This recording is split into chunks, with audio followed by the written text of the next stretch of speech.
wepona mu bali mu Saudi Arabia n'ensenda okubula banna mu bice bigena maaso ne mukaloozo ka leero kagenda kubeera kamwe akaloozo kale kagenda kuva mu lugero lugamba nti enswa bw'ekyusa amaaso nga n'envubu okyusa enswa bw'ekyusa amaaso nga naawe envubu okyusa mba ntegeeza ki nti buli muntu obeera n'ekyokukola naye ate ekintu ekyo bwe kikyuka mu nkola yaakyo naawe olina okukyusamu enkola yo tugamba tutya bwetugerera essaawa zino amawanga ga Middle East oba amawanga gali mu Bwarabu okusingira ddala mu ggwanga erya United Arab Emirates embeera egenda ekyuka bwe tuba tugimanyidde tukimanyi nti buli munnayuganda yenna abadde yenyonyola eggwanga eryo okuba ng'afunayo emirimu kuba wadde wangu naye kati amateeka gakyuseemu amateeka bwe gaba gakyuseemu tugenda kukola tutya tugenda kukola tuti nga bwe tugamba nti enswa bw'ekyusa amaaso nga n'envubu okyusa ndowooza tugezeeko nnyo okutulinda ku nsi endala ezisigaddewo tusobole ozibeeramu nga tusobola okulaba kiki engeri gye tusobola okuba ensi nnyingi nnyo ziri Middle East ezeetaaga abakozi naye bakozi ki bezeetaaga kyolina okusooka okumanya era mirimu ki egikolebwa kyosooka okumanya ekyokubiri mulina okusooka okuba nti mukyusa ku mpisa ekyonoonye United Arab Emirates bannayuganda ekisinzo kyonoona ekisookera ddala obufere bubadde bungi kyekisooka ekyokubiri effujo libadde liyitiridde ekyokusatu bannayuganda bennyini boonoonye Dubai to the extent nti munnayuganda akwata passport ya Uganda n'agiguza Omunigeria Omunigeria n'akolerako emitawaana gye emitawaana gijja kudda mu Nigeria gijja kudda mu Uganda kati mu mateeka gakyuse batandise n'obbasa ba certificate of good conduct kitegeeza batandise okwekengera bannayuganda ku mbeera gy'ekolaki ng'egye muddukanya emirimu gyammwe so ngenda basa bannayuganda buli mukyali enswa bw'ekyusa amaaso nga n'envubu nze ndowooza tujje ebirowoozo byaffe ku ggwanga lya United Arab Emirates tuliteeke mu nsenda kuba ensi nnyingi endala zinoonya abakozi naye bifo nga tetunnakyusa nvubu eno gissa walla tusooke tumanye nti waliwo tubaddewo kiki ekyonoonyeewo bwe tunaamala okumanya ki ekyonoonye mu nsi eyo tulemera ate butonoona nsi gye tulagamu kubanga ffe bannayuganda tuli balungi mu kwonoona naye ate bwebanga okontrolinze ekintu kiba kirungi nnyo so njagala bategeeza nti buli muntu yenna ali mu ggwanga eyo making sure nti onoonya option oba ekintu ekirira ekyokubiri otherwise ewantu watandise okukyankalana mu ngeri nti n'abantu be bennyini bannansi batandise otula bubi otukomparinga n'ensi endala so nga ate kyekizibu kye tulina ne boolaba essaawa zino bannayuganda abadde bawangalirawo nga bali mu meditation center era ne Dubai tekyabafa kati kiri gye Uganda government okubajjawo butabajjayo so muyinza okungaba bannayuganda badde emyezi egiwera nga teri abayambi so enswa bw'ekyusa amaaso nga n'envubu okyusa ng'obulaba ekintu kyobadde okola kiganyi kyusamu okola ekirala ojja kufunamu ekyamaanyi kati namwe abali mu Middle East bwolaba ng'ensi egaanyi lowooza ku kintu ekirala ekyokukola ne makwesibaawo kubanga wali siwe waffe ffe ekitubeeza ku mikutukulu ne tuleekaana twagala gavumenti ekyuke buli muntu adde mu Uganda asobole okufuna kyalina okufuna kubanga Uganda nsi yaffe bajjajjaffe bagitulekera buli muntu alinako omugabo so si kuwaŋŋanguka nakwemalamu kitiibwa nyakutyoboolerwa ku mawanga gye tuli so nga naffe tulina waffe gye tuva so ke kabadde akalowoozo ka leero ngenze ku Kigulalugi kya leero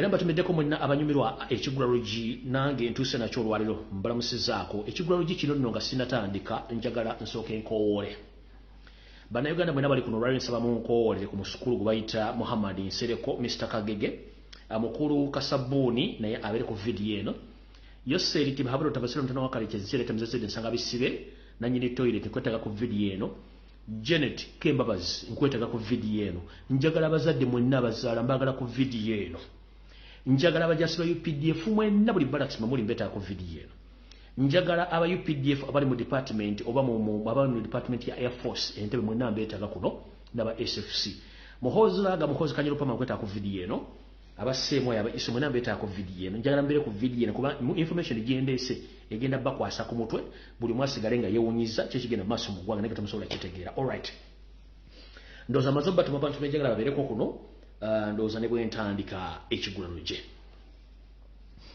Ekigulalugi kino nongera kisindikira Yoseti bahabiro tamasemu mutano wakali sele temzezede nsanga bisibe na nyini toilet sabo nkulamusizaako kibala ko jotusaka engalo kansubire nti oli bulungi ni ate simenti oli bulungi olw'ensonga nti byosiba bikutuka luli yali ayogeranga oboggono tandise okwogera nga onana agira ebigambo bibuuka kati n'okuvuma ovuma naye njala kujjukiza bulungi nnyo nti mu Kigulalugi kyaleero kigamba nti sebusirwa njoka zitanyinizo zo nolowooza zigenda kuddwa nga zimaze omutta butyo naye Museveni oyolekedde wano sebusirwa njoka butanyinizo zo ne zirowooza nti zigenda kuyimirirawo so nga ate gwe zibadde ziryako afudde kati kuno olugero lutuukirira ddala ku Museveni kennyini munnange owuliriza kino Ekigulalugi kikyo kyokka n'abalala bajja kitegeera Yoseeri wali muganzi nnyo naye gwe totuuzaako wansingala byo ne weebuuza omusajja yajja nga abantu bamwagala kiki ekyamutuukako kubanga abantu bakukyaye abantu bakunyira zizi tebakyagala kulya byoyogera ejajjanga n'oyogera ensi neekwata ku mutwe kiki ekyatuukawo kubanga brain za monke ne cow mentality ebajjudde basajja mmwe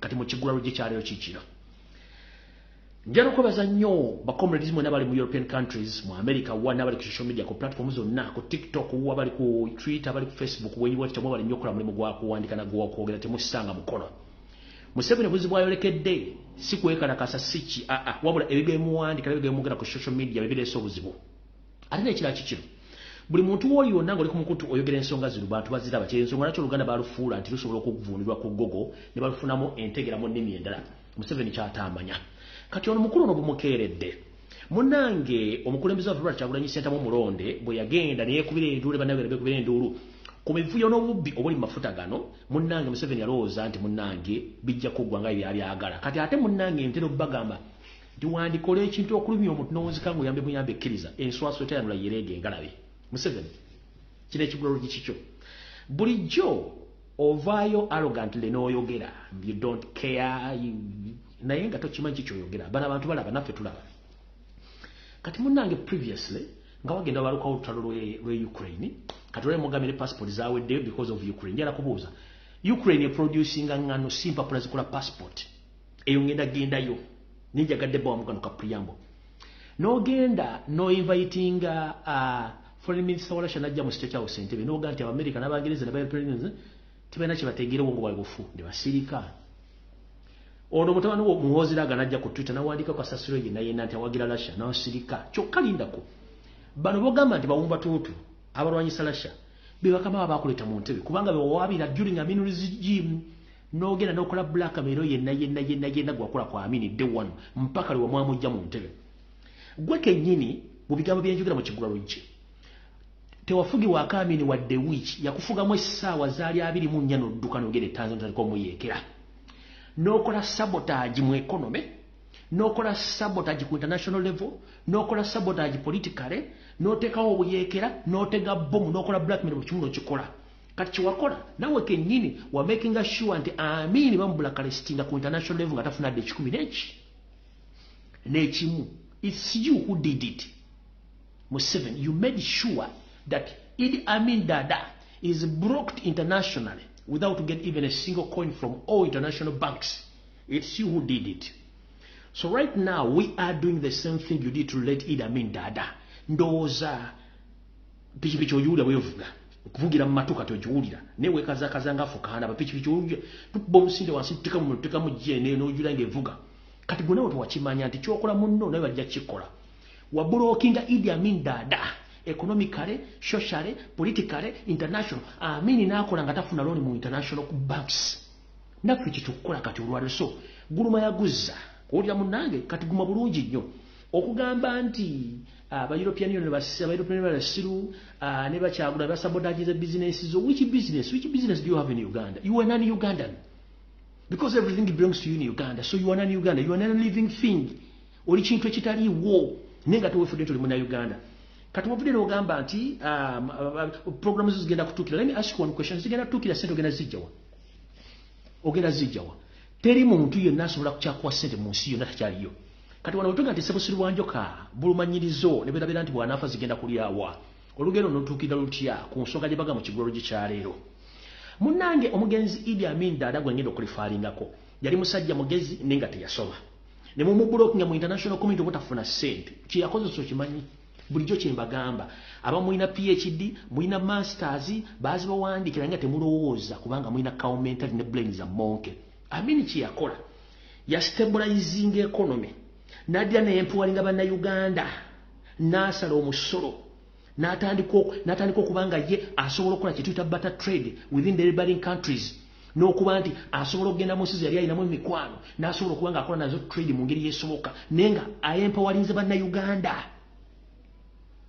Kati ekizibu kikino gw'olwokuba olina envy ku bannayuganda nga ne brain zo ntono nnyo ate nga n'obutaagaliza bungi mwamwajja n'ekigenda mwagala kwegaggawaza abalala basiraane kati n'okola booti economy gwe kennyini gw'ogyettidde kye kisooka n'oddira bannayuganda n'obajja mu business nga balina okuvamu omusolo oguyimirizawo gavumenti. Amini yasooka kwempawalinga bannayuganda n'abaleka mu business n'abasakira n'abatira buli kimu ekisobola okukola ne bakola business kati ye nga kyakola ente aziriisizza ebikuta aziwadde ekisula azifuuyidde ente ne zigejja n'atandika ozzikamamu amata amini kwe kutambuza gavumenti emyaka 9 kati gwe munnange ente tokyaziwa toziwa bikuwata toziwa bisula toziwa mazzi tozifuuyidde enkwa kyokka gyobadde osubira okujja ebintu ebiyamba gavumenti yo yonna bakugaddewo kati ani agenda okuyamba totwasinga bannayuganda mu bizinesi waziggala kati omusolo ogenda gujjawa kitegeeza mukulu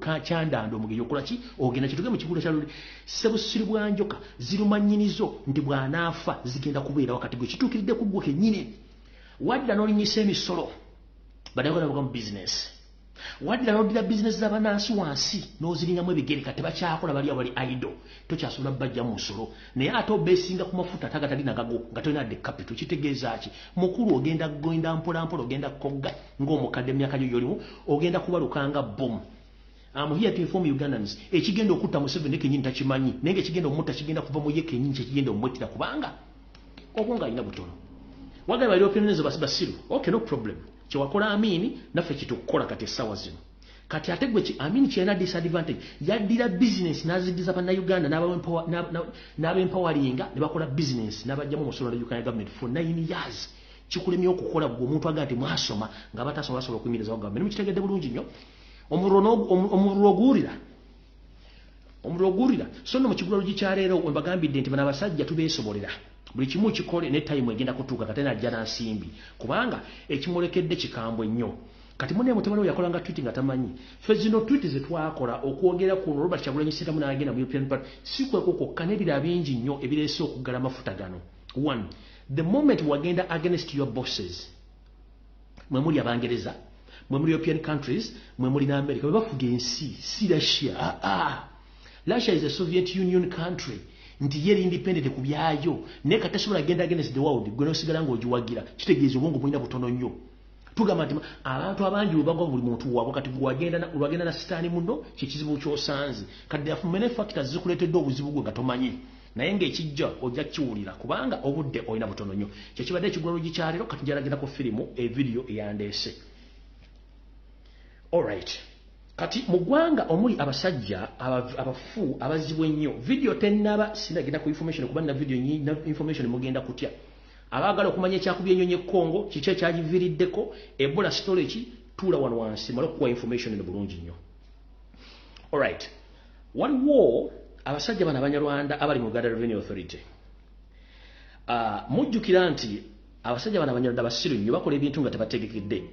Waliwo omusajja omu ng'akulira branch ya Uganda Revenue Authority ku saidi z'Empondwe Bwera border URA boss.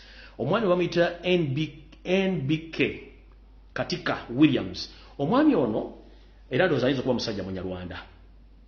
Yakozesezza ssente za gavumenti ez'omuwumusolo n'akozesa n'ennyonyi ya poliisi okutwala mu kyalo w'abeera okuteekawo celebration za birthday party ye ngire mu bano abasajja brain za monke n'atwala ennyonyi ya poliisi yiyo zamugira bulungi ku kyalo ko yakoledde birthday kuba muzaala bulungi nnyo oba kuba muzaala bakawangaalidde n'atwala ennyonyi ya poliisi muntu individual yagitwala oyo kamubalage yoyo mukulu era ndoza mula enfana gyafa ntobuuza wajava basajja Abanyarwanda balina kawo mentality wuuyo alina n'omugera tobuuza gyava nenga yakulira Revenue Authority y'ebitundu ebyo njala balaga nti bano abasajja kawo mentality abatawaanya njokengere ku information eyandeese bulungi nnyo njagala balagako bulazi ebifaananyi byebyo kuba nkyabalaga bulazi yatutte ennyonyi ya poliisi namba okubeerawo ng'obujulizi ng'atambulira mu yeyagalira mu kusereza omuw'omusolo ku kyalo kuba muzaala kati yiyo ennyonyi ya Uganda poliisi ennyonyi ya Uganda poliisi yatutte ku kyalo okukolako birthday kusereza omuw'omusolo n'ennyonyi ya poliisi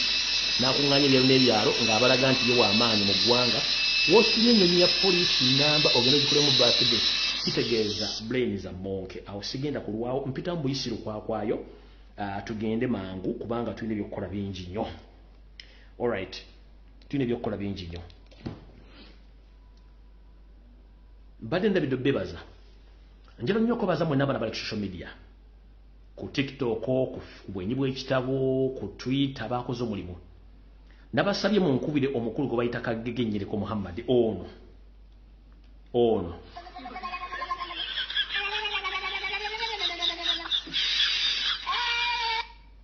mwebale nnyo mubalire ddala okukola omulimu ogwo mugende maaso mumusabule physically njagala era mumusabule abaana b'ekatwe Makindye Kisenyi Mengo Kawempe Kamoocha wone musangira mumulage nti ensi ya mukowa kubanga ojera kuita obuyisi ndio kembo information ekisokera ddala omwami ono yenga ye Kagege Nyereko Muhammad mu mutima gwe bwafaananira bwakola ebintu byomusajja alina ekkoko mutima tayagaliza ate mutemu kati ngenda bwati nabagambye okumukolako profile tumulemese buli omu wagamba njalo kubaza bana bana Uganda bakoze profile ku nsereko ku visa ya America ya Bungereza kati ya Bungereza njala kintu kimu ekisoka inbox yange eri open eri omuntu yenna aina information obujulizi nga nsereko ya mutu saako kituyita tocha yakufera yakukola ekikyamu inbox yange eri open ekirala njagala kufuna amanya ga nsereko amatufa gali mu passport kubanga mu America ne mu Bungereza tayingira nga nsereko Muhammad no tayingira nga nsereko Muhammad nchiddamu ntegeeza ensi yonna ono omwami nsereko Muhammad Kagege state agent tayingira mu nsi ezo nga nsereko Muhammad wabula nkyanoonyereza information nsaba omuntu yenna aina details ez'omwami olu passport kwayingirira kubanga n'ogwo musago njagala kupayiringa misaka tugite ku international level kubanga ze waliwo ebitangolo byansabye kuba nti twetaaga details kuba banoonya nsereko Muhammad mu system ku buli airport kwayita taliiko kati bansabye ndete proof ne details eziraga nti ontayi bakewedde mu system okulaga Muhammad ng'ekifaananyi bakiina yeye nenga details zayingiriddeko twogera manya Muhammad MP Muhammad Nsereko nenga ate mu system si yali mu bye yali nenga atamanya mala kati bangamba no twetaaga physical evidence katwetaaga omuntu aina proof y'amanya go ba passport details ze ezitali za Nsereko Muhammad kutuziyeta kumala kugenda kubira musango kuba naye mufire muzibu kati omuntu yenna amanyi address y'omukyala wa Nsereko Bungereza nayo njeetaaga netaaga proof ey'amanya gayingirirako mu nsi kuba tayingira ku Muhammad Nsereko nago ngeetaaga omuntu yenna yatulugunyizibwa eyabbibwa eyakola buli kimu tukwetaaga ojja mu inbox yange eri open 24/7 twagala tandika kukola ku mwami ono n'omwami muloga njagala mukoleko ye Frank Gashumba Kasabuni eyalwala ekirwadde yalwala nga asufferingga from geisha syndrome kubanga n'omwami ye alina ekirwadde bakiyita geisha syndrome amanyi geisha mumanyi bulungi nnyo kati kyekirwadde ekimulimu ono ye Muhammad Nsereko asufferingga from Kamasitra syndrome era sente zo zonna yakoledde bank Kamasitra syndrome yamuleetedde obuzibu kati yono mumunkoleddeko bulungi njagala munkubira abantu bano for the good 2 weeks ngamba kuba bulungi nnyo mutambuze Akagege mutambuze emimwaje mutambuze ebigambo buli kimu kati the reason is being nti omwami ono ku nsonga lwaki tebamusiba mu Uganda kubanga is a state agent oyo Linda Kotono is a state agent mumula bulungi nnyo is a state agent tebamusiba nga bwafaananaawo ne mu mutima bwafaanana kamubazumingire nga bwafaananaawo ne ku mutima bwafaanana n'enjogera n'entegeera bwatyo bwafaanana mu mutima gwe ne mu bikolwa bye alright awo no sigenda kulwawo njagala baddizaayo katono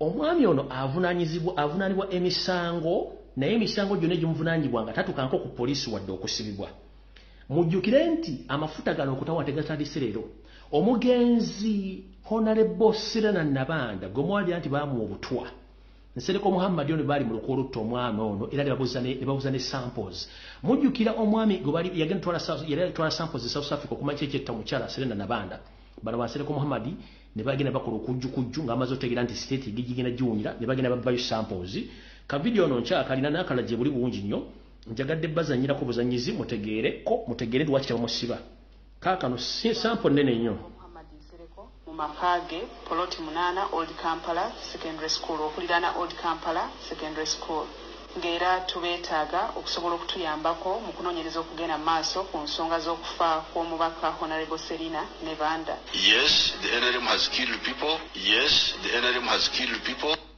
Muwulidde bulungi nnyo kankabaddire mutegeere lwaki tebamusiba.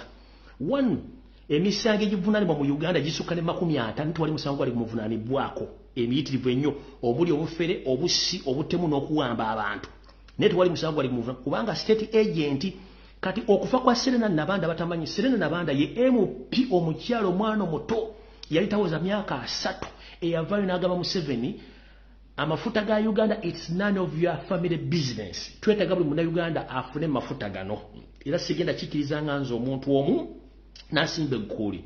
Museveni nalagira bamafiya be ne bakola ku mwana ono ebamotta. Muhammad Nsereko mu makage Poloti Munana Old Kampala Secondary School okulirana Old Kampala Secondary School. Ngera tubeetaaga okusobola okutuyambako mu kunoonyereza okugenda maaso ku nsonga z'okufa kw'omubaka Honorable Serina ne Banda. Yes, the NRM has killed people. Yes, the NRM has killed people. All right, no problem. NRM has killed people. Mujja byogera. Noza mukitegedde bulungi. Omwami ono emisango gye yakaza mu Uganda biyitirivu nnyo teri amuvunaana kati ne mulaba nga ajja ku kitimbagano n'avuma Kyagulanyi mumanyi nti ali ku mulimu akola. Awo sigenda kulwawo okujjako mbasibye mu bimpe bulungi nnyo mu inbox yange ngenda mubalagirako bwereere. Kati awo nonvuddewo njagala genda ku nsonga enkulu eyandeese. Ensonga enkulu eyandeese. Ku Mande bwe najja nekola video ne mmalo gikola ne mbagamba nti Ebola kiwaani ne babulya system yali emubeerera da bagikola. It's exactly what was taking place and is taking place in Uganda. Museveni ba mafia banne balina enteekateeka ey'okudestabilizing eggwanga nga baagala kutiisatiisa bannayuganda kubajjako bintu byabwe. Ekisooka takyasobola kufuna ssente, talina kampuni egenda mukkiriza kukolagana ne bizinensi, kati kyalina okukola kwe kolagana ne batuyita ba international mafias mu system okutandika okuleeta ebirwadde biteeka mu bitundu ewali ebibugagga bagobewo kubanga system bagikola. Abamanyi firimu ze mulabyeko ne history mujjukire mu ggwanga lya Congo lwabayo ekibbagolo n'ekibya ababugagga bateekayo ekirwadde ekizibu ennyo ne kifubutula abantu babadduka mu byalo nga bafuddawo ne bafa ne bagenda basimba ebibugagga. Mu ggwanga erya Angola era ekyazanyisa Black Diamond mujjukira firimu gye bayita Black Diamond. The same thing bateeka ebirwadde bingi nnyo. From there ne bateeka ebintu by'abaagala. Tugenze Sierra Leone ebintu bingi bakoze mu nsi za Africa nga baagaliyo kati nono system gyatandise leeta ebirwadde obiteekeyo otiisetiise abantu ne kati olw'okuba nti bano brain za monk tebasobola kukola kintu ekikola calculation kyabalemeredde. Ku Mande bwe nakola video bagamba ekiri mu Mbende abantu mukaaga bokka bakafa bano bagamba nti abantu bali 26 naye nga bantu bali 3 bano bagamba 26 calculation zaaganya okukwatagana. Ku Mande nezijja ne mbagamba nti nga maze okola ne mbagamba nakola positive ne bagamba nti temwewuunya gavumenti ng'egambye nti nno ekyaddondo East wabaluseeyo Ebola kubanga drone zaali zimanyi okumpa sigino nenkola post abadde mulowooza nsanga wayiseewo just olunaku olwo ne bagamba bazudde Ebola ekyaddondo naye nga mission yabadde yakuteeka kirwadde ekyo eky'Ebola mu kyaddondo East nga batagetinga area Robert Kyagulanyi Center mwali kuba batadde ka police ka detach ka police akatono okubanga bamutalinga Robert Kyagulanyi Center kandozo n'abasajja bano ka mentality naye kigenzo okuggwera olwali nga tumaze obaaja kubanga audio figures yabagaye tubalaba ebimuleka futu ba Mike tumuli ba master fakers temusobola kuwanga mutu limatu waliyo Ebola bibalemeredde okuprovinga to World Health Organization nti outbreak ejiri teriyo enamba zenyini ziganye ku adding up bugenzo okuziba nga Dr. Ruth Achenga agambye ekyaddondo ekituufu kiri nti tewabadde korora taliyo kubanga nabaziganya ku adding up kati bagenda tandika kispreading out mu kiduse ku speed mulanga bawulire ate mulega bagasasula gaino okuvuga ekintu kino ku speed so ekyo kya corona nakyo nakibagambye nezijja ne mbagamba ekintu kya ekyenyonyi ngenda kujjamba okuba bagambye ennyonyi ne mbaganja kujja ne details nze nazo era njagala UPDF njagala SFC mu 7 kuoli muhozi kuoli maloba byanze ngende bakuba sina kisajje muli. Alright, awone nvaawo. Ngenda tegeeza family y'omugenzi Sheikh Nuhu Muzata batte n'obusiraamu ggwanga lyonna njala bategeeza nti waliwo ekikolwa nabagamba abasajja mwenna abaganda mu Buganda batata mbeegayiridde ebikola musooke mbituuzeeko wansi munoonyereza abakazi bemukwana babatega abakazi abanyarwanda missoni yammwe yakutwala byabugagga byemukoleredde muganya okutegeera mutuuzeeko ku ntungiriza mu wansi abasajja abakulu abaganda ebyogagga babitwale mukoledde ebbanga abakazi banyarwanda nengoza okulaba amanya yita ga Kiganda yogera Luganda nga mukazi munyarwanda njala tegeeza obuyisiramu bwonna mu ggwanga ne family y'omugenzi Sheikh Nuhu Muzata batte nti omwana muwala no ku Luthu yatadde ekirango mu mawulire kye tuyita gazeti naye gazeti si buli munayogera nti asobola ogisoma bateekayo egguliro official okulaga nti gundi alanze nti waliwo mulugunya ku bintu by'omugenzi ajje nga tebakitadde mu New Vision tebakitadde mbokedde tebakitadde ludda oba kukiranga ku TV no bakiteeka mawulire bateekamu ka portion kati nga kano bookalaba omanyize njala babuusa mwenna musooke mutegere nti ebintu bya Sheikh Nuhu Muzata batte bagenda bitwala gaga amawulire omukyala yakoze da gazette n'ateeka ya mawulire mu byapa bya gavumenti nga bwe batemuli muntu yena complaining ebibugaga by'omugenzi agenda bitwala byonna. So nkubiriza omulanga ogutakungula mwenda basiraamu jjajjaffe obuyisiraamu Kasimu Nakibinge nkusaba taata n'obuwombeefu oyingire mu nsonga za Sheikh Nuhu Muzaata batte kubanga alina abaana abalala no ku lusumu si alina abaana bokka. Ebintu bagenda bitwala kana akakodyo kaweekali mission weeri y'okukola ebintu by'abasajja Baganda byonna. Lwaki teyagenze ku TV n'akuba ekirango? Lwaki teyagenze mu New Vision mu monitor oba ku radio yonna n'ayogera ne babigazeeti nga mu kantu akatono nnyo kotasobola kusoma munega n'asoma mawulire. Mission yonna omukyala bamusindika mission yali nnene. Kati omusajja ebbanga lyamaze mu Uganda kinaabeera kityanga ebintu by'omusajja bitutte ng'obuyisiraamu butudde. Bannanga Abayisiraamu n'abasajja Baganda mukule. Mission y'abaana basajja nnene ekikulu tubagamba ne mulowooza nti tusaaga. Teri TV egenda bagamba bino. Teri muntu agenda ne tugezezaako bagamba mulemye. Bagenda basanya ne lugaga bitwale mwenda muganya okutegeera. Simanyi kyabatuuka ko Museveni yabeyambulira n'abakunamira bukunamizinga temukyasobola kufuna mawulire temukyasobola kutegeera. Jjajjaffe obuyisiraamu Kasimu Nakibinge nkusaba n'obuwombeefu yingira mu nsonga za musajja wo wadde Allah yamutwala ebintu bagenda bitwala. Yino bamaze dde gikuba mu kyapa gazette bwe bateri muntu yena complaining omukazi ono agenda tutola ebintu bya Sheikh Nuhu Muzaata batte kyokka nga alina abaana abala ate nga eno yandibadde ligase ya Sheikh Nuhu Muzaata batte. Ndozo kitegeera bulungi nnyo. So omuntu yena ng'oli eyo tegeeza Obuyisiraamu nti Sheikh Nuhu Muzaata batte baagala mumaliriza n'ebintu babitwale. Alright. Kati awo nno nvuddewo video etandise. Video entuufu etandise mala n'okunywa ku mazzi.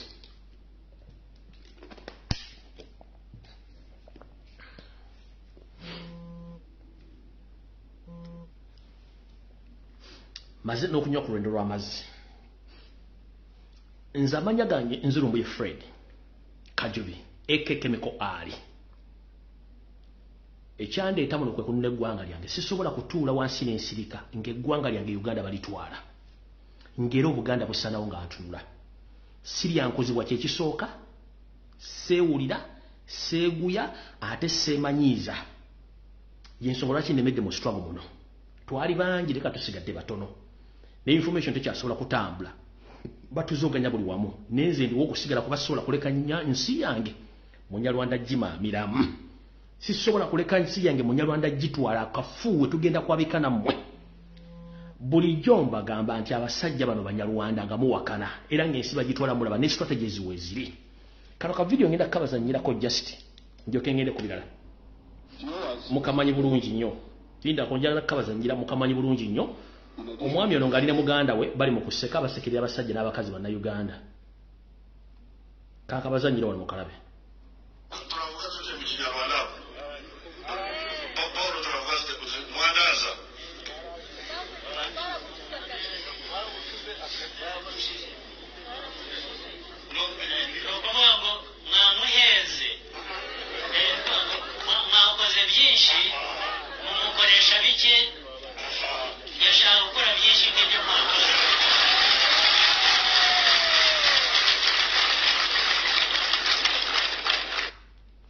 Kankabadire mwebuzaabuzanga abafuka banaaba abasajja basimbye nakakongo okutwala ensi Uganda.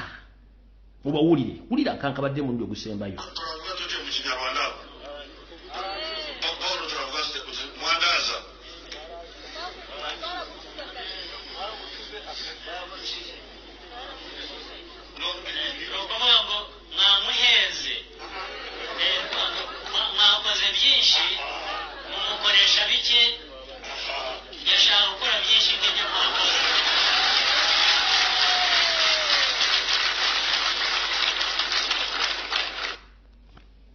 Mukawulidde bulungi nnyo. Kati gwe omusajja mukulu ali mu Uganda agabuutikidde nga tosobola kulwana ku ggwanga lyo ng'Omunyarwanda gifutubaddemu agenda kugobamu. Mukyala mukulu ali mu Uganda ng'ogabuutikidde bagoba mu katale. Avuga boda bakugobye ku boda. Gwe mwana muwala ali mu kiyumba ky'omuwalabu bakufulumya ensi yo nga nabo gisimufungize. Soka weebuuze lwaki mu Buganda bokka kampuni ezifulumya bannayuganda zisinga obungi okusinga kampuni ezandibadde ziwa bannayuganda emirimu Uganda. Soka okyebuuze kubanga bano mission yaabwe yakujja bannayuganda mu Uganda bafulumye bagende ebweru bano nga bakifaye batwale ettaka lyabwe n'okweddiza ebifo byabwe kibalina okutegeera. Bano abasajja bali ekintu eki ensi ya kutwala nsi yaabwe kutwala nsi yaffe Uganda bajeddize mwenga mufulumye eggwanga n'abali Kampala temusobola kwerwanako buli kimba kibajjeeko temusobola kutegeera kati awo nkavuddeko njagadde mbazanyire ka video akalla kano ko kagenda buli muntu yena ali mu diaspora kuba video tenaba mukawulize bulungi nyoke nabagamba badde kanonyize banga nenkafuna ono mwami yasindika ba ESO betwita external security organization spies abali buli bugwanga bagenda okubabega nenga bona basinga obungi akozesa bana Uganda n'abanyarwanda ne mukawulize bulungi ndio kengere ku video yandeese specifically in addition to the free monitoring is monitoring terrorism threats, security threats to our country from where you are based. Maybe number 5 would be the diaspora, because the diaspora, Uganda generated a big diaspora mainly on account of our turbulent history. Many people ran away during the time of Amin, during the time of UPC. They now went abroad during the time of the conflict between Mutesa and Obote. They went abroad, they stayed there, they have had children. They had a big group there. But sometimes they get all sorts of good political ideas, but also bad ones. So the S officer there should monitor that. And maybe link up with them, see how to diffuse the negative and encourage the positive. That should be part of his mandate. Now, that is while abroad. That is while where? Abroad. Kati gwaine ngalabi ngeyo tekwata bulungi byenkugamba ojja kafiira mojja kufanga nenda bugisimufungize kamalo kuba kalawo kano ndio kengende ku information eyandese buli muntu tesharinga video eno katandika butandise. All right, njala soma kalawo kano bambi mukawule bulungi Huma Muslim Youth of Buganda Huma Muslim Youth of Boston present 2022 a Huma Symposium Rebuilding, Renew and Reinvent Our Communities. Fixed to 8th October. Earlier registration 220, later registration 300. Discounted table of 10, $2,000. Pay through our portable www.muyb.org/conference. Those website here where https://app/US$ Muslim Youth Boston, Crown Plaza Boston, Warborn Hotel, Warborn Massachusetts Boston MA. Esimu joyinza okufunirako abantu bano eri kasaalaba emu 78129 so akalango ke kano jagadde mukalabe bulungi nnyo abantu bo mu America abasiramu mwenna amulina okusinkana mukole ku nsonga zammwe ya kako bulungi nnyo mazoka bateerayo then kati awo mbamaliriza ngenze ku video eyandese Consultant yose yotudde bulungi nnyo nze ntandise video eyandese ntandise bwenti ero message njagala egende mwenna eri abasajja n'abakazi abadde abakyali mu UPDF nga bamukoze amusabye retirement. Be very careful and listen this message. Bobomanyi ngoli mujasi wa Uganda People's Defense Forces ng'okyasavinga oba ng'osuubira okuva mu UPDF nga wateekayo dda application yo eya retirement ng'oyagala kuba mu magye gano wuliriza bulungi nnyo. Munnange nazzi kuno buli muntu woyingira okusavinga eggwanga lyo obeerako akaseera k'okoleramu ate n'omala n'ovaayo ne bw'ovaayo bakuwa akasiimo ko okugenda okutandika obulamu bujja ng'oli mu bantu ba bulijjo. Yoseri yakimanya nti tajja kusobola kubasasula bannayuganda bonna naddala bannayuganda bannakabala okubasasula ssente nga bawummudde amagye. Kye yakola n'ateekawo akakodyo kaakano kangu nnyo. Buli muntu yenna yeerogozza nti onootera okuwummula osabe okuwummula ogende osabe ssente ze tuyita retirement package tosobola kuwangaala. Era abantu bangi nnyo bafudde nga bakava mu magye ga UPDF nga tebafunye package yaabwe ne ya retirement. Olw'ensonga Museveni yakiteekawo nti buli muntu yenna yeerogozza oba yenna alina okusuubira okuva mu magye waakufa mu bbanga eritagereddwa. So njira tegeza mu nabajasi ba UPDF namo balina baganda ba mubali mu UPDF nga bafuma maje abasingo bonje bafudde nenga bafunye kye tuyita pension wawe okuva maje gano Museveni yakiteekwa nga akimanyi tasobola kufuna serisa sura bantu bano ate nga akimanyi nti ekisokera ddanti abantu bano babalekane bataayaya bajja kuddamu bali groupinge ate bamufuukira ekyonga basobole muyeekera ensonga lwaki bava mu majegan ngolola amazoba poison babeera banga tono nga ne package tabannagivuna bambi buli omu n'aserengeta ekaganga nga talina kuyeebuzizaako olw'ensonga bakimanyi bulungi nnyo nti ati abannayuganda okukuŋŋaana naddala baliko mu maje okuba nti boogera ebigambo bibazimba yensonga lwaki buli munnayuganda yenna agenda okulitalinga olempide be very careful olw'ensonga there is a mission of poisoning you before you get the retirement package. Let me repeat this in English. This message goes to all still serving UPDF officers and those who think or who hope to retire from UPDF. There is a well-organized plan of poisoning you during the time of applying for retirement because Museveni is scared of you getting out of army and you gain strength or you gain strength of regrouping and overthrow his government. So he collided with his semi-agents in UPDF to start poisoning each and every person who is willing to retire because he doesn't have money to pay your pension after getting out of the service. So whoever willing or would like to retire, please be very careful because the mission is there. That's why when you search the biggest number of retired UPDF soldiers, they are nowhere to be seen. They stay in just a period of time and they vanish from nowhere and they die. So please, UPDF serving officers and those who wish to retire, be very careful. This mission is there. I've been informed by my drones in the forces.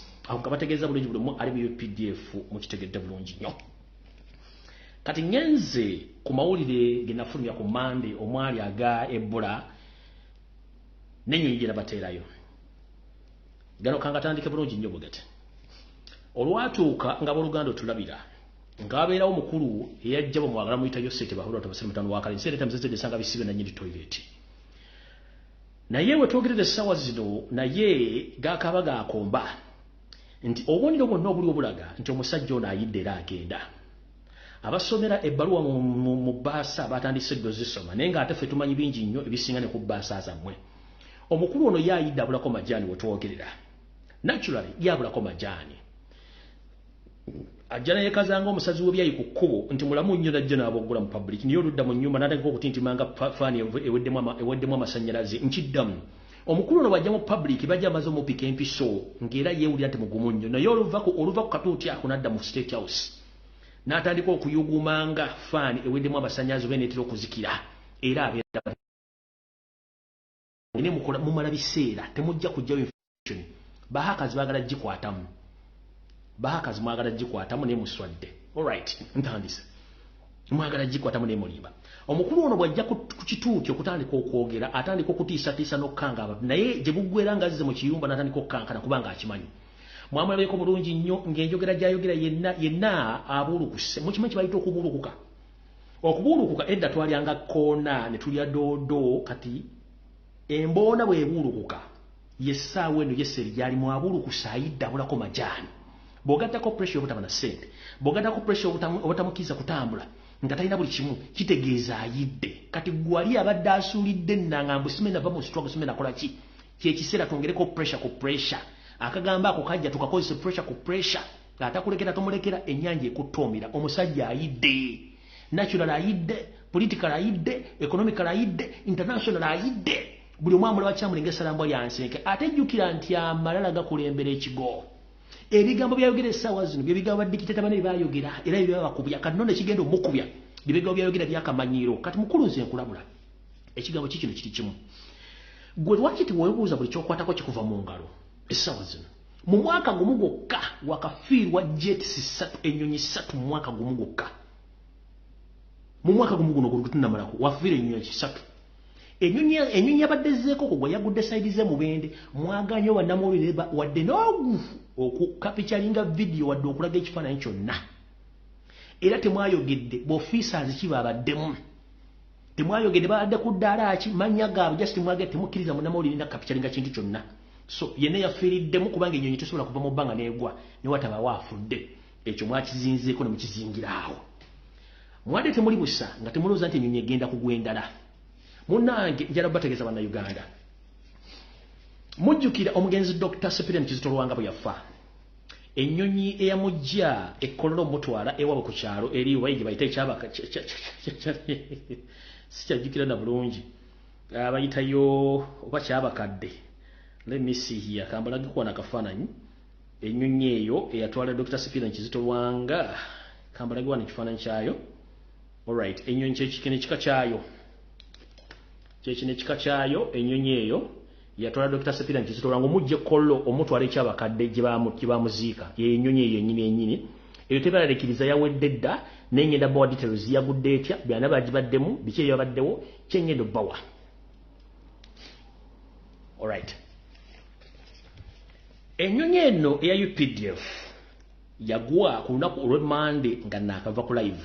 Drone nentegeeza owayi waategedde nti ye ennyonyi ey'ekika kya MY17 model eno ngibadde ekozesebwa nnyo Yoseeri n'abasajja b'okugitambuliramu weppo n'okukukusa eby'obugagga okuva mu ggwanga erya Congo n'okutwala gold mu nsi endala yagudde era netta abantu 7 lwakuba bano bawandiisa abantu 8 mawulire olw'okuswala.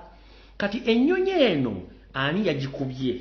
Kiki ekyagikubizza? Biki ebyabadde mbaani abaafudde? Kwata olupapula n'ekkalaamu owulira bulungi nnyo emboozi eno. Ku lunaku lw'ebbalaza ku ssaawa awo zabadde nga ziyingira essaawa 12 zennyini ez'akawungeezi. Munnange ennyonyi eno n'ekubibwa n'egwa wansi mu ggwanga lya Congo. Kiki ekyagikubye? Eno yabaddemu abajaasi ba UPDF 6 n'omusajja omulasha agivuga omu era naye zembuyaga ezikunta. Abalaba nga muli ekkolo batwala mugenzi Dr. Cyprian Kizito Lwanga omulashi n'omwamula yabadde avuga ennyonyi naye zembuyaga ezikunta n'abasirikale ba UPDF. Kati ku basirikale ba UPDF abaafudde kuliko Lieutenant Okero. Kuliko Lieutenant Okero ono mufu. Kuliko IO owakatabi military barracks Jacob Abiriga ono yafudde. Kuno kussa ne Russian pilot eyabaddemu era naye yafiiriddewo Mbulaga ng'ono naye yafudde. Naye siba kubanzi mwate temugenda galaba mu lupapula lwonna olw'ensonga nabakubye shock ne bakuba equalizer ne baliko bavaayo babwogereko. Kati bebantu abala amanya drone za tesasobodde kula amanya zampadde gana amanya amakulu gana 3 okuli Lieutenant Okero okuli IO Jacob Abiriga ng'ono ali attached to Katabi military barracks nombrasha eyabadde avuga pilot bafudde abulungi bo. So no kiki ekyakubiza ennyonyi eno? Wuliriza bulungi nnyo. Yoseeri abadde akozesa ennyonyi eno mu bintu bingi nnyo. Naye wabaddewo obutakkaanya mu ngabana ya gold eyabadde agenda okugibwa Congo. Era ekyakubiza ennyonyi eno yabadde Nago. Amanye Nago Nago yaleese obuzibu mu Kaayana oba omunyago gwaleese obuzibu kyekyakubiza ennyonyi eno. Tugenze mu maaso. Ennyonyi eno yaddegeza kukima gold e Congo. Naye gold ono okumujja wabaddeyo already abasirikale ba UPDF abadde bafunye ebiragiro ebyokutta abamu ku bantu abasangiddwa ku ssimu nga mwali n'omusajja yadde coordinator omukongo nga ebiragiro byavudde Kampala afe. Kati bano abasirikale bano 6 okwadde Lieutenant Okero nono Jacob Abiriga ne bafuna obutakkaanya ne bagamba nti ate emmali tugitutte. Why are we killing people? So bavudde obutabanko buno okuba nti bafunye obutabanko buno mu kuyomba nga bali bagate tutta bantu tutwale mu emmali tugirina. Kati batandise okuyomba emmali ku ground. Ennyonyi nesituka ne badda mbuto okuyomba. Kati mu kuyomba kuno wabaddewo omujaasi wa UPDF ali ku ddaala erya wansi nga ne yakowa densi. Babakozesa okutta abakongo ne basitula gold bamutwala tebabawana ssente babawana musaala ate nga already abakulu babadde babakulira bagenze okulanga bali mu kwekwata bitogi ng'ennyonyi tennasituka.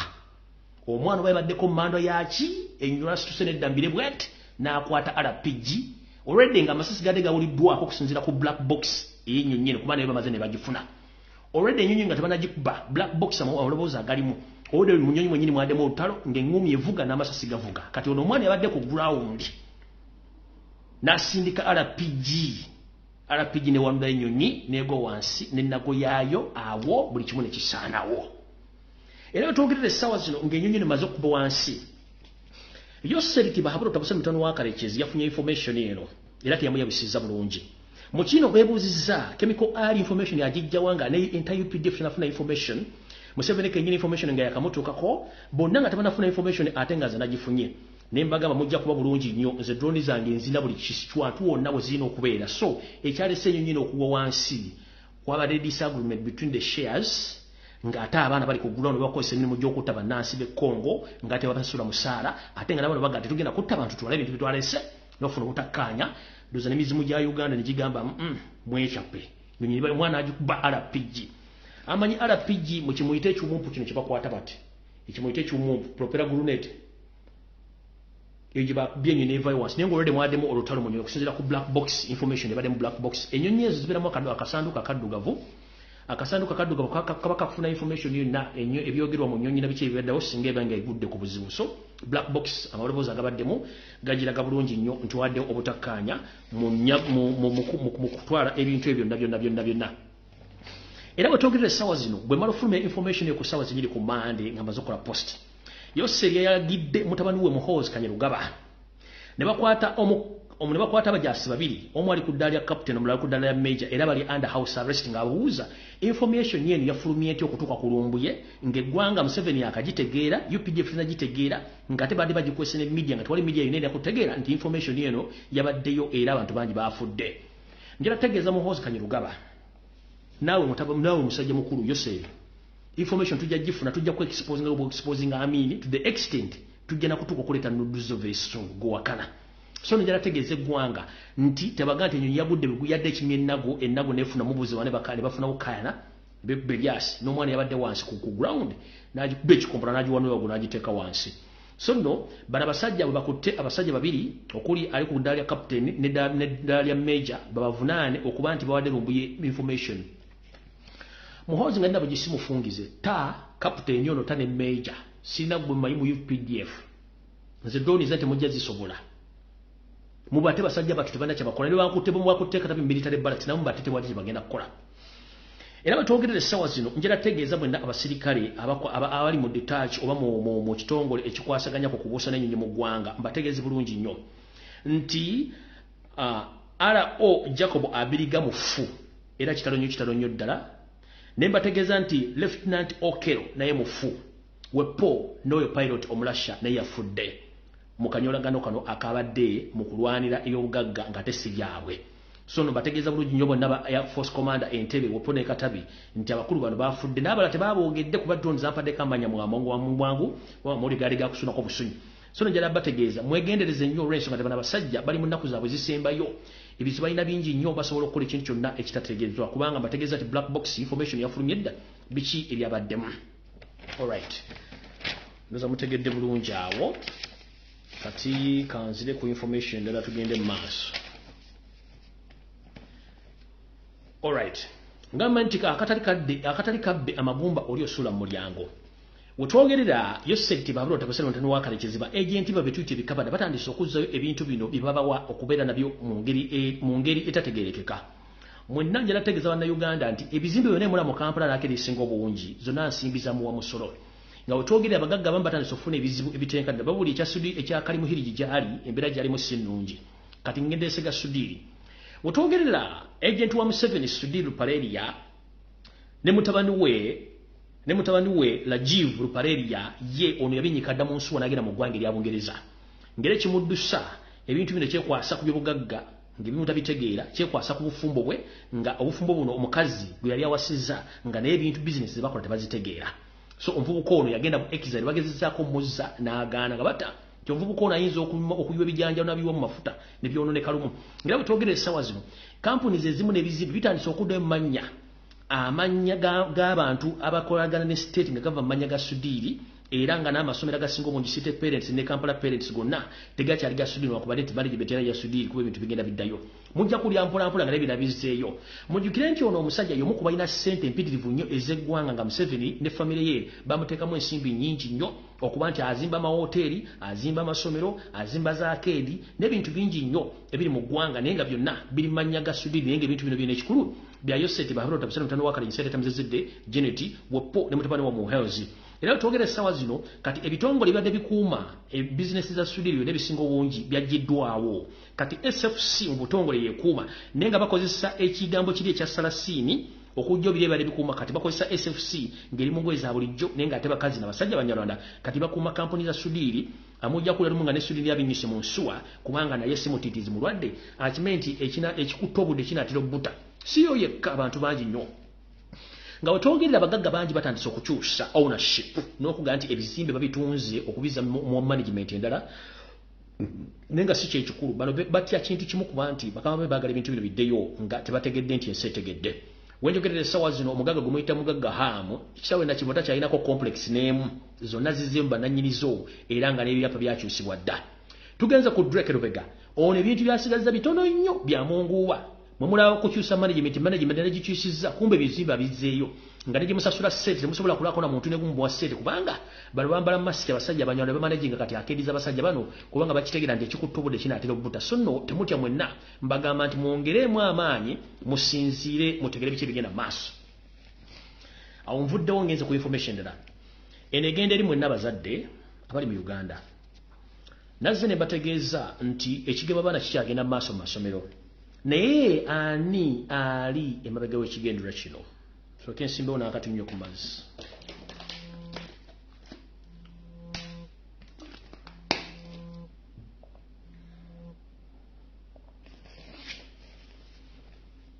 gwemuyita mama mu first lady Janet Kembabazi yali emabega w'okukendeeza emiwendo gy'emiti emito okusingira ddala mu Buganda. Janet Kembabazi Katonda yalina ensonga lwaki yakuwa mwana mulenzi wandibadde otufuukira ekyambika wandibadde otufuukira akabizaako ebitanga olaba kano teyakuwa mwana mulenzi n'akuwa baana bawala nga bayika windows ne weekufudde kagubiru ng'ejjindo ly'enkoko erireka embere n'ekwata ennyuma singa ofuna omwana omulenzi waliba tatufuukako obufusi ku muntu omukazi gwe njera kubuuza nga otudde mu ddiro libyo emmere mukazi gwe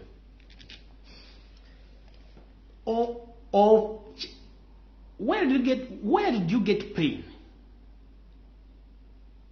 or responsibility amongst the younger generation? Gwe n'okola biru yo ng'oyagala kukendeeza nnamba y'abaana bato. Very different ways. Ekyokuwandiisa abaana masomero gonna, it's a method okugyeyambisa okugikozesanga authorization. Buli muzadde asayininga empapula ezo ogenda kuba owaddeyo omwana bamugeme automatically. Nabagamba twawule wakati wa Minister of Education nira yewandiisa abantu. Bwe nabazo babi bana basajja okumayo Windows ntono nnyo. Kati baddeyo kaposta nga bagamba nti NIDA in conjunction with Minister of Education is encouraging parents to register their kids. Nga mazo babya manyize zijja n'ebyogera n'embirekawo n'engenda. Kati NIDA bagigambye ejjeekole kaposta mbwe encouraging abazadde bakkiriza okusayininga empapula ezo bafunire abaana endagamuntu. Njala kubuuza Janet. Bukyanga funa tubera mu Uganda nga naye mwoli. Lunaku ki lwali otadde omwana ku ssomero ne amwandikira ku ndaga muntu yo.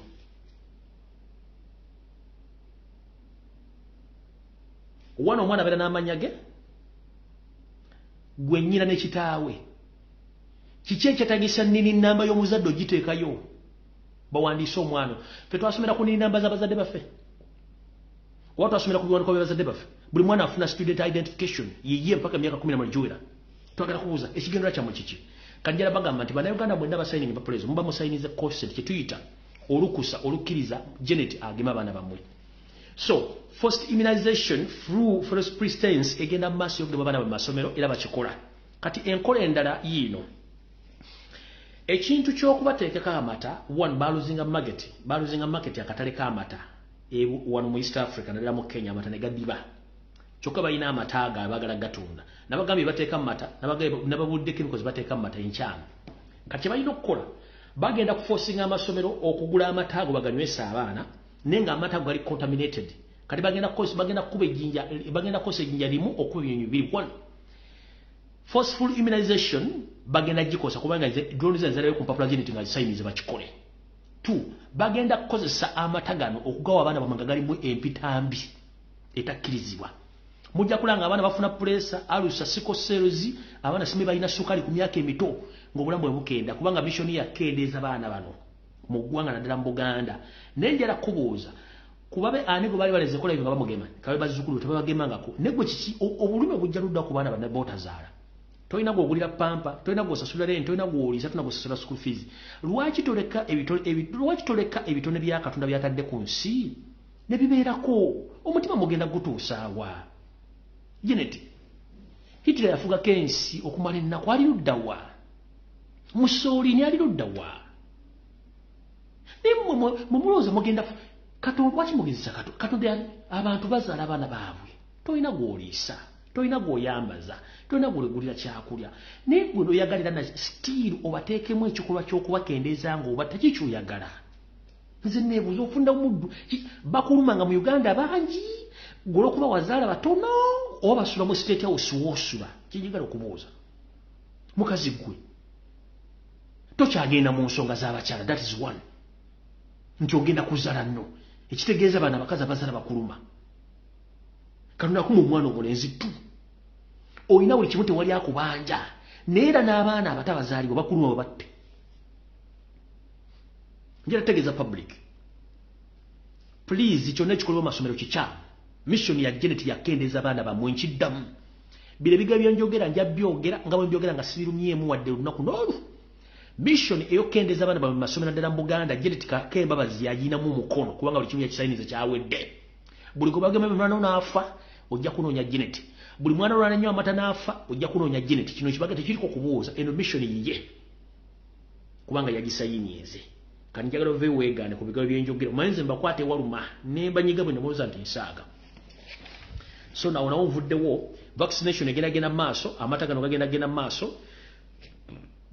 n'ekirala gw'abadde alina essomero ng'obadde ogula emmere w'ogyagadde w'ogigula tebagezaako ne bakusiriwaza n'ogenda musimanyi ogule mu kampuni ze baataddemu ze zitunda emmere official please ojja kutta abaana b'abantu bonna babanewo tomanyi kiki bapulanigidde mu mmere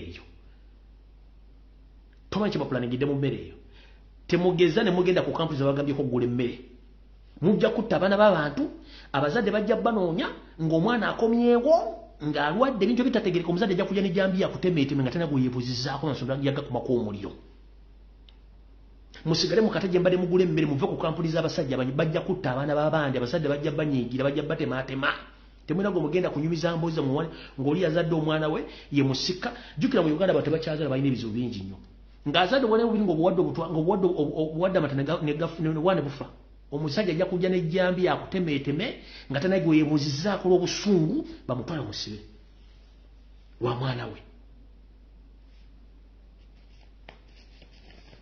ninze maaso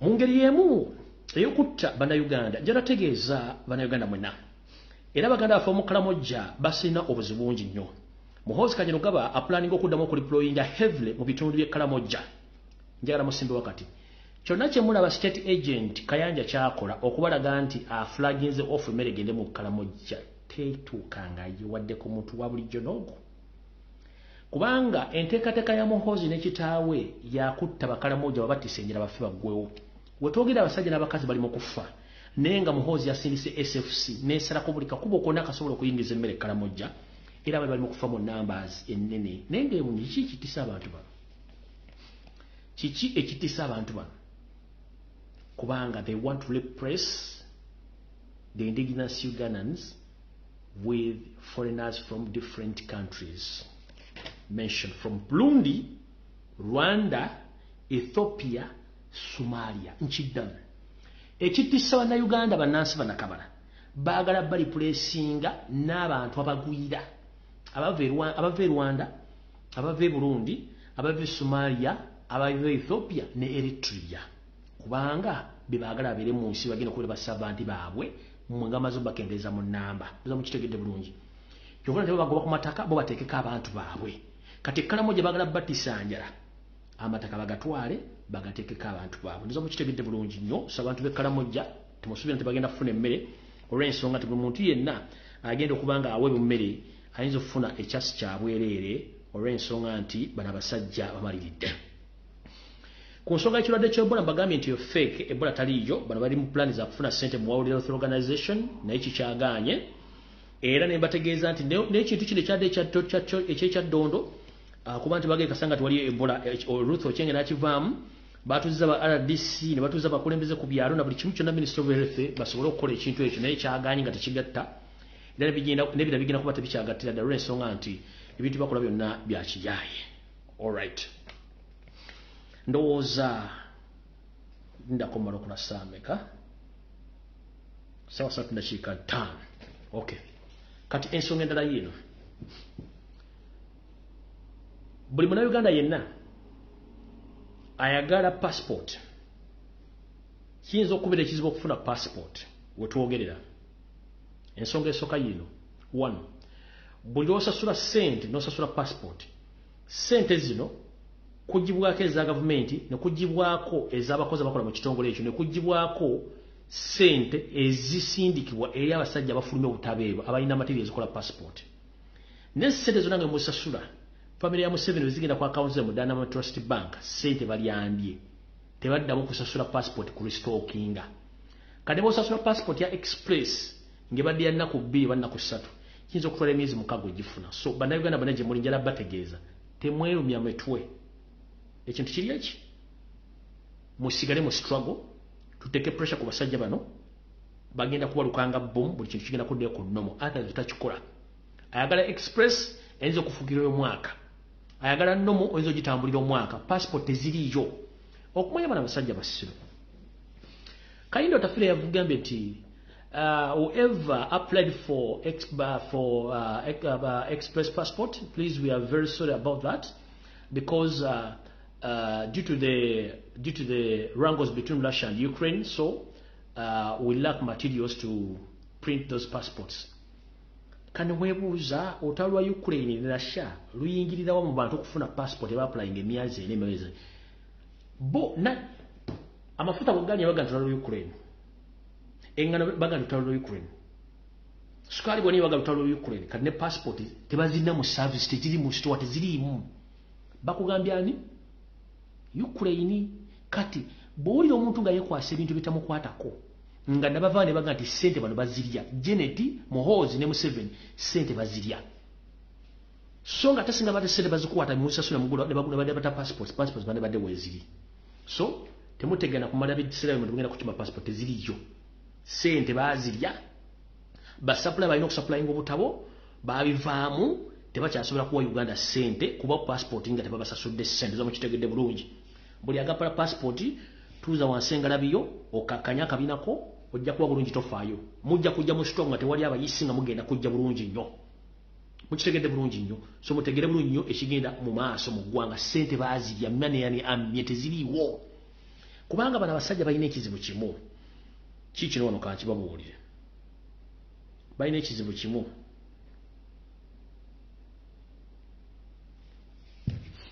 Museveni obulambo buli expensive to maintain Janet obulambo buli expensive to maintain abana bali expensive to maintain income okuva mu revenue tekyagenda bali bagifuna sente zalone zibali bafuna zonna bazisiba n'amafuta bali bagenda ofirirako gasibiddwa kati ate buli nsi etandise okula Museveni ng'ekyennyalwa gwe musajja omukulu w'ogendere Kenya olekicyalinge Kenya about democracy ne development ng'abantu bwe balwala batwala Kenya for further medication yana basiruwazani yagenda ku immigration n'agamba Kenya simanyi mukole wealth creation simanyi muteka abantu mu business. You can't lecture Kenya about development because Kenya is better far from Uganda because you have people when they fall sick, the government officials, they run from Uganda to Kenya. So who is fooling who? If you can lecture Kenya about development when you still take your officers to Kenya for medication nga mulago weri ani asiruwazani sente zedwale mwali dwale yerubo mwali yanga kike muri marawo ne mulya ne mulimo ne mulisanyaawo katujja ku TV buli abantu bya Ebola wogwa mupanze oyagala kusika area World Health Organization kuwe sente zitati bagenda zikuba kutegede bakumanye wabavumye atenze fane ekintu kisinga kunsesa oli ku TV saazi noyogera oyatekawo Ebola wavumye abasajja balina sente za bovuma ate World Organization ya bakaddugala Museveni goli kuno ine simu wano kumeza kimanyo gira I'm asking you World Health Organization doesn't belong to you. It belongs to the entire world. So if the entire world is against you, there's no way you're going to get money. No way. So abuse the Europeans, abuse the British, abuse the Americans, knowing that they are the one holding and funding World Health Organization. Now you came out with their plan of spreading Ebola in Uganda, so that you can get thimpers from World Health Organization to give you money. They know who the hell are you. They will not give you money. Gusasanye Ebola aina abana bajja batwale mu kyokola munno toyagala bakikola bajja kikola gumusasanye Ebola wamugumwagala omutuufu ajja kujja n'abana bajja balya mumusasanye temujja kubulamba mu bafiira mu ekyo kintu babuulira kati ovumya abazungu bibafandinga World Health Organization bovuma ate eno otandisa kwebuzabuza nga afukana aba ate osikula ebiwadde ate bagende bane ekirwadde kyannombi bakumanyi mukulu bakumanyi kati kitegeeza pressure kuite nibyo kwa tubimanyi mushtegera ovuma abazungu bibananyi World Health Organization bibananyi IMF bibananyi World Bank gwe Bank of Uganda ne governor akulemye okuteeka mukyoko ovuma abazungu bovuma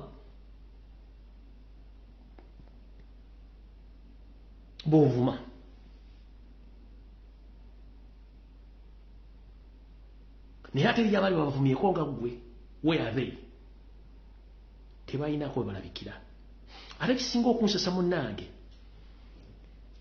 bebasajja ba nale basajja bakulu kati notunya ngono Mr. Kagege na livinga mbulamu butategereka nga ali awo yebuzabuza nga afukana bawano wavudde n'ovumo mukulembeze wa fenti yasoma MDD ne Guno gambo wasoma mateeka ne njala kujjukiza ensi ebintu biri waliwo okuyiga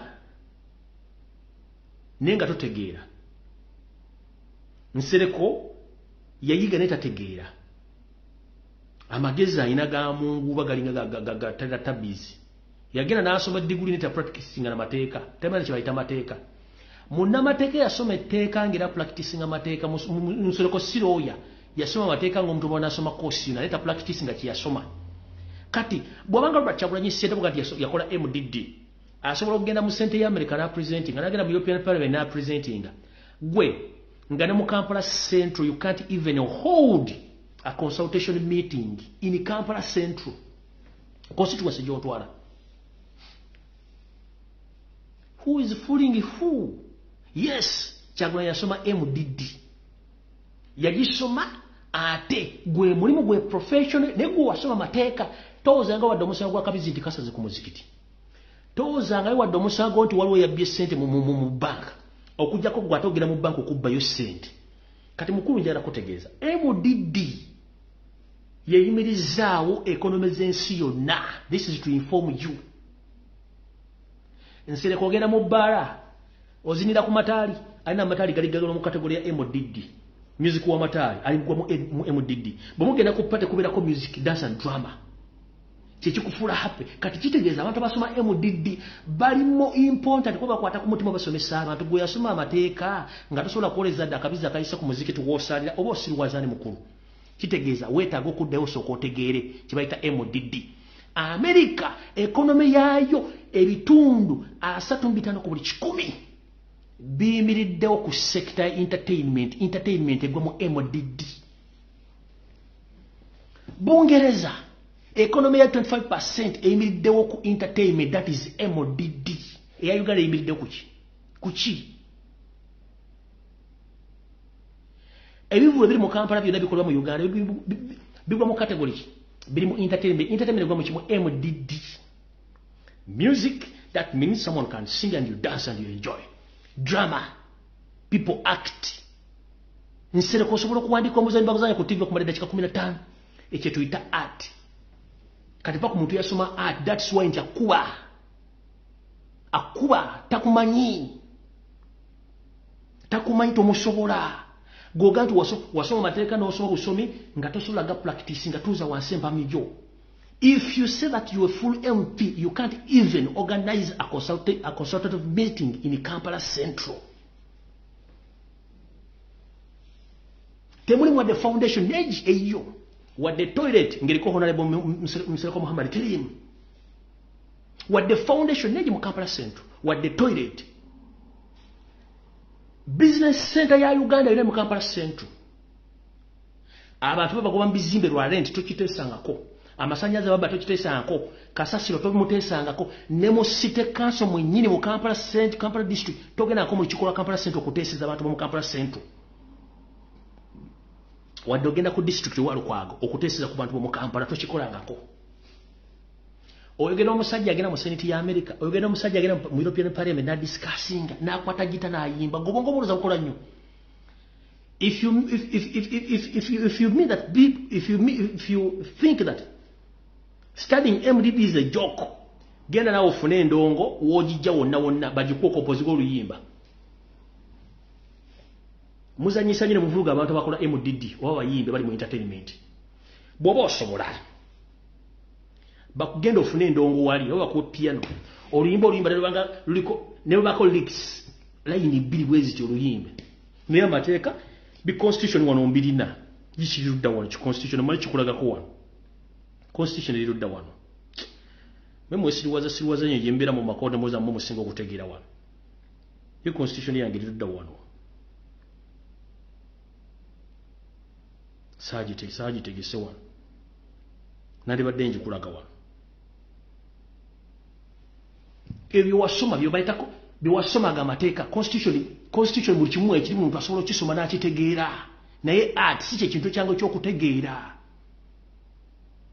omuntu wakubira oluyimba ne kujja mu ntebe n'otandika okuzinda n'osinike n'onyumirwa n'otoola ssente mu mpale nga tewali gwani gw'osobola okuyimusa wadde okusanyusa kugina emimwa nsereko kugina emimwa gw'osobola okusanyusaani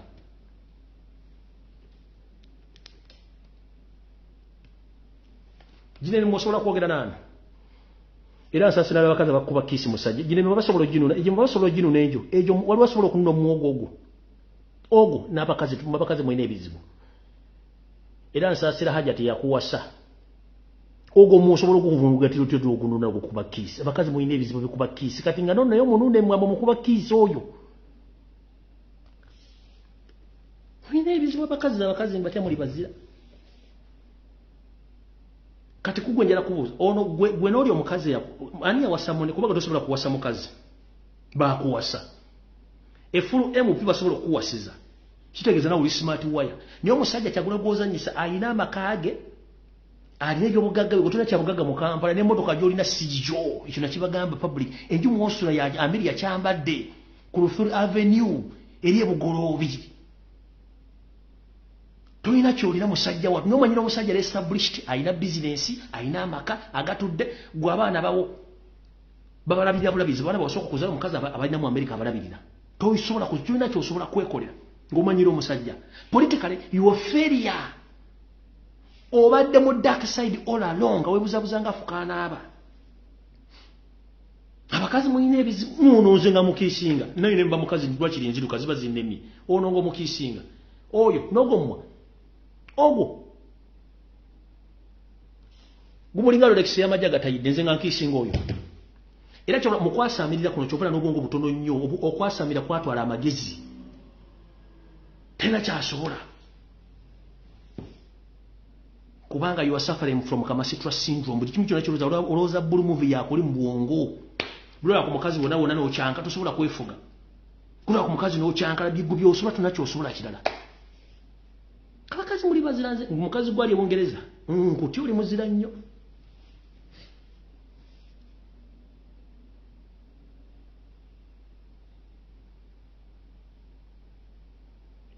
nkutya mbo is a professional wali wozeza musango njagala on record kubanga baloya bano tubamanyi abawuza misango balina chambers tulina chambers oyina ka office ko kali wali walinga ku Kampala Central wakaina wakachalu simanyi office ya MP omuntu yenna awoza amateeka oyita ku LDC Makerere bomano kuita ku LDC Makerere osobola ofuna chambers n'otako practicing amakoma amateeka ani gwali oleza ndo musango wali pinzo omuntu bakubyeko ate gugu nyingo bavuna kubanga oli mufiro limubbi kati zoza omusajja yasoma kyakola. There is a difference between learning and practicing what you learn and what you learned. There is a difference between learning and practicing what you learned. So Robert Chagulanyi Sentamu learned MDD and he is practicing exactly what he learned from school. But for you, You went to the university and graduated in law, but you don't practice law. Who is fooling who? Ani asirwazani. Kyagulanyi yagenda Makerere nasoma MDD, music, dance and drama. Kyakola. Go wagende Makerere nosoma mateeka. Netoga practicinga. Kati ani musiru kumwa babiri. Wasoma nete wayiga. Nchiddamu. Wasoma nete wayiga.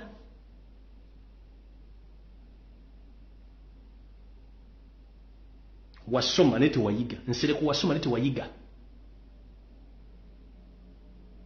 Kibayita okumanya naye nga totegedde. Kati omanyine totegeera. Kubanga obutategeera obukozesa ensobi. Toyinza kungamba nti article 9 eya constitution eyawandiikibwa Kitaawo ne bajjajjaabo abakulaga nti buli muntu yenna azaalibwa alina eddembe okwogera. Gwe ate n'owandika contrary to article 9. You are silencing people. So, amateeko bw'asoma ki? Bw'asoma ki? Obadde mu parliament almost for 15 years. Wagenza okulanga ettaka lya social media platform computer misuse yogenda okuleeta. Wasoma nete wayiga.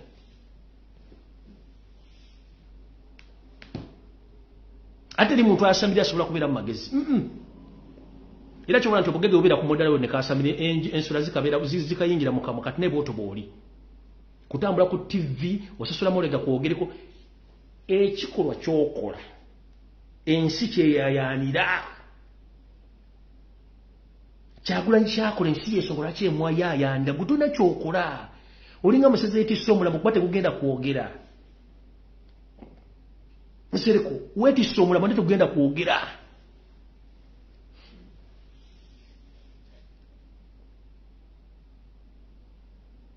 Okitegedde wetisse omulamu tegugenda kwogera. Era ogenda gulyanga gusirisa. Ne kati yetisse abantu abalamu twogera.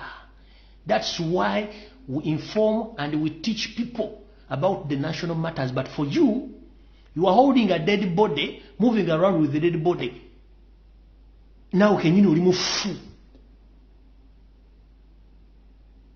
Tokolanga wadde consultation meeting mu Kampala Centre ebuuza ku bantu bizibu ki. Tokolanga wadde ka foundation ya Kabalema wadde ka charity. Niyo gye omanyira omusajja. Gomanyi bayita MDD. Omanyi bayita music ddagala. Ne tova mu Afirigo, tova mu Anzino, mwoba ogenze kukolayo ki? Waliyo amateeka, abasomayo mateeka. Osiba Dubai mu kilabu ez'ebbeeyi. Waliyo amateeka. Oba ogenze kuzina na kunywa na kuzina. Kyekyo kutwala MDD. So, before nga tonnagereka kintu ky'ogereka, sooka omanye omugaso gwakyo. Ate bayiga omusajja gwo bangamba onywa omwenge. Bangamba onywa omwenge. Tekikutambuza mabaala ekiro. Kati gwe ogenda mu bbaala ekikutwala music agwa mu MDD. Wala kama kotenga gakola ekiro, gakola misana. Gakola ne music MDD bakola 24/7. Gwe mbula lawyer ina ba followers abangi mu Uganda, lawyer. Nawe kenyini mbulira nti wasogawulira ba followers bameka boyina. You a lawyer ganti woli lawyer. Wasoma nete wayiga. Kati mbasabye passport ye kwatambulira eri ya honorable sirita mu nsereko Muhammad teri yo mu system bagirina. Njagala muntu aje mu inbox yange ampe details za passport ye kwatambulira. Omuntu yena gubali batusizako buvune jangu mu inbox yange gwe yali afeze gwe yali akwabodde kati ngenda kukwabya fullest mu mukwe. Eno social media tekuli kamanyiro kati nga nfundikira. Gwenga gwagamba nti wasoma era loyite Makerere notagenda ku LDC kusoma mateeka. Go wandibaddenga gwe mukumbuze zabitangi zisomesa yo seri ku myaka gyaliko giri egyakawungezi ndi muze bitukula bikyamo tebiriyo. Ne because you can't use your skills. Now ofanagana danga yo seri yayika Windows. Tosobola kukira ku machano gawe going to tax Facebook in Uganda nga Facebook mwajijako. Tosobola ganto genda kola computer misuse act or bill nga social media mu Uganda mwajijako. So who is fooling who? You switched off Facebook mwajijako, but you came out saying that we were going to tax Facebook. Mugenda jita kisinga mungeri ki? Mwatekawo VAT ne mutekawo simanyi omusolo ku internet ne mutekawo buli kimu gubalini okusoloza temwagala mulala babawana kudduka ate muyite musula kati kasooke kubuza mwatako n'ekigambo ads musobola okumanya ekigambo kibayita ads ku Facebook mukimanyi olaba ne YouTube mu Uganda terinayo kampuni nemwe gikwirawo kalango njalo mbulyo kampuni mu Uganda erangira ku YouTube ngekubayo obulamu ku YouTube kyetuyita ads kati gwe njagala ngambe ku Facebook munda Uganda akyalina Facebook okubeera ads temugenda okusasula mugenda okutoka singo masolo mu Uganda the entire country Uganda in fact mu Africa ndowooza Nigeria South Africa Egypt Tunisia ensi zina population abakozesa internet zensi zikirizibwa okukozesa Facebook nga Facebook etekako obulango kyetuyita ads mu Uganda ebigino tekiriyo so muzo okukane mwebaka ne mulowooza ne mukola ebintu nga temumaze mu Uganda teri company irangira ku Facebook mbweteka yakalango mu ads tekaliyo ne ku YouTube ekyo kisibirako sente teri company ya Uganda kebere simanyani arangira ku YouTube nga taleka yakalango tali ya kampe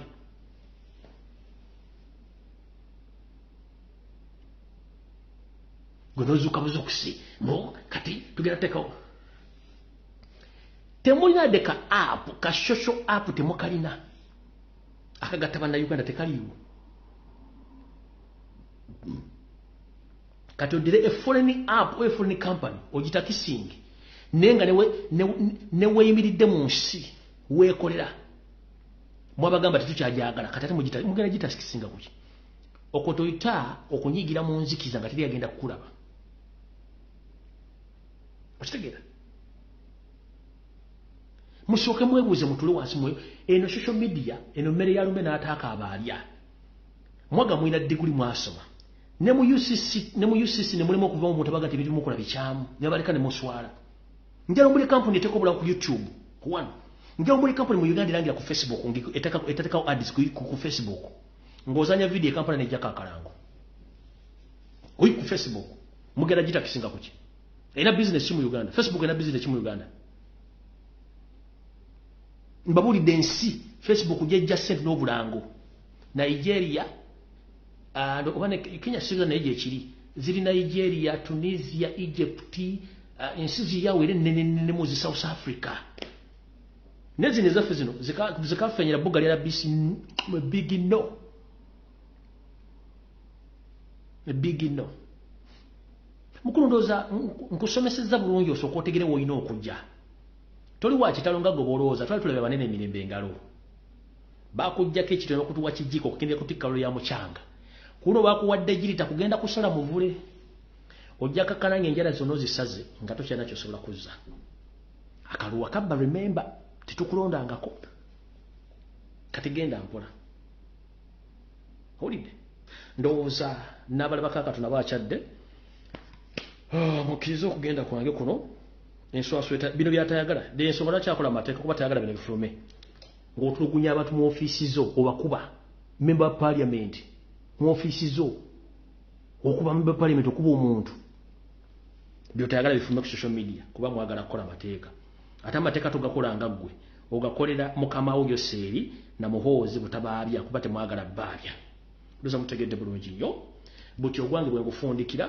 ngambaga mukulyeko video mubali kubeerako mukama ba 13 mpeera nze nga bulijjo nsigala wendi ntumidde kubeera ne propaganda le stimu n'abali ku social media mbagala nnyo mujja kuba bulungi kyemwatandika nga temuna kituuseewa nze wano wendi siva mbalaba bwika anga oyo nambalaba mutuuseewa mbatumiddeko nnyo ate mubeerako kuno bungi nga muzza okulaba so bye byange bwe ntyo mbagamba ebiro bwe bityo nedowooza nsereko muwe kirasi walina okujja mbasabye details zonna njagala address ya mukyalo Bungereza njagala passport ye kwatambulira endala etali ya Nsereko Muhammadi kubanga bafulumira mmanya mangi nnyo ze njagala omuntu gwe yali akwabudde gwe yali afize gwe yali akoze kijja mu inbox yange tumukube final tajja kudda kuba tumwetaaga mu revoking travel history we naye afe aveewo noli kasabuni mukwano gwe kyetwagala kale bale mukama ba 13 mpeera mbagala nnyo video ne mujagisa ku YouTube yange ogenda no searching Lumbuye Friday jagisangako mu dakika 15 kuva kati so mbagala nnyo subscribe my YouTube channel ojja kukola video zino zonna kubanga Facebook kati naku zino bazitawanya baje video z'abantu bazideletinga naye nga tetulina kyakukola. Mukama bankuumire, mweraba.